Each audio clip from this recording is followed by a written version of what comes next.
Red book గురించి నేను చాలా క్లారిటీ ఇవ్వాలనుకుంటున్నాను ఈరోజు. నా ప్రతి స్పీచ్ చూడండి, ఎవరైతే చట్టాలు ఉల్లంఘించి కార్యకర్తల్ని ప్రజల్ని ఇబ్బంది పెట్టారో వాళ్ళని నేను వదిలిపెట్టాను అని స్పష్టంగా హామీ ఇచ్చాను. మళ్ళీ రిపీట్ చేస్తున్నా, చట్టాలు ఉల్లంఘించిన ఓకే. జోగి రమేష్ గారు అబ్బాయి ఏం చేశాడో ప్రజలు తెలుసుకోవాలి.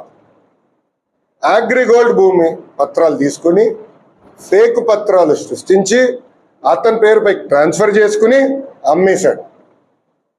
అగ్రిగోల్డ్ బాధితులు చాలా మంది ఇప్పటికీ ఇబ్బంది పడుతున్నారు. వాళ్ళకి రావాల్సిన డబ్బులు ఇంకా చాలా ఉన్నాయి.